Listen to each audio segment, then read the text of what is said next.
बूढ़े गिद्ध की सलाह की कहानी। किसी घने जंगल में गिद्धों का एक झुंड रह करता था।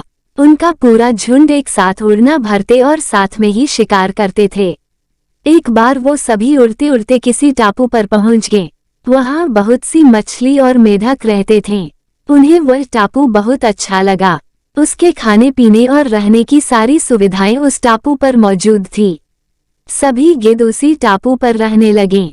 अब उन्हें शिकार के लिए कहीं जाना भी नहीं पड़ता था। सभी बिना किसी मेहनत के भरपेट भोजन करते और उस टापू पर असली जीवन जीने लगे।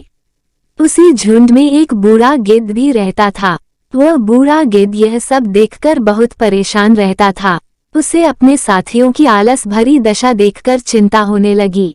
वो सभी गिद्धों को कई बार चेतावनी भी देता कि मित्रों, हमें फिर से शिकार के लिए उड़ान भरनी चाहिए ताकि हम अपना शिकार करने की कला को और भी मजबूत बनाए रख सकें। अगर ऐसे ही आलस करेंगे तो एक दिन हम शिकार करना तक भूल जाएंगे। इसलिए हमें जल्द ही अपने पुराने जंगल में वापस जाना चाहिए। उस बूढ़े गिद्ध की सलाह सुनकर सभी गिद्ध हंसने लगे।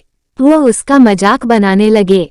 उन्होंने कहा कि बूढ़ा होने की वजह से इनका दिमाग खराब हो गया है, इसलिए ये हमें आरामदायक जीवन छोड़कर जाने की सलाह दे रहे हैं। ये कहकर गिद्धों के झुंड से उस टापू से जाने से मना कर दिया। इसके बाद वह बूढ़ा गिद्ध अकेले ही वापस जंगल में लौट गया। कुछ दिनों के बाद उस बूढ़े गिद्ध ने सोचा कि बहुत समय हो गया, चलो उस टापू पर जाता हूँ और वहां पर अपने सगे लोगों और दोस्तों से मिलकर आता हूँ। वह बूढ़ा गिद्ध जैसे ही उस टापू पर पहुंचा, वहां की हालत देखकर वह हैरान रह गया। वहां का दृश्य बहुत भयावह था। उस टापू पर मौजूद सभी गिद्ध मर गए थे। वहां पर सिर्फ उनकी लाशें ही पड़ी थी। तभी उसे कोने में एक घायल गिद्ध दिखाई दिया। वो उसके पास गया और वहां की हालत के बारे में पूछा। उसने बताया कि कुछ दिन पहले इस टापू पर चीतों का एक झुंड आया था, जिन्होंने उन पर हमला कर दिया और सबको मार दिया।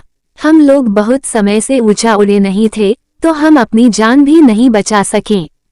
हमारे पंजों में उनसे मुकाबला करने की क्षमता भी कम हो गई थी। उस घायल गिद्ध की बात सुनकर बूढ़े गिद्ध को बहुत दुख हुआ। उसके मरने के बाद बूढ़ा गिद्ध वापस से अपने जंगल में वापस चला गया। कहानी से सीख, हमें हर हाल में अपनी शक्ति और अधिकारों की रक्षा करनी चाहिए।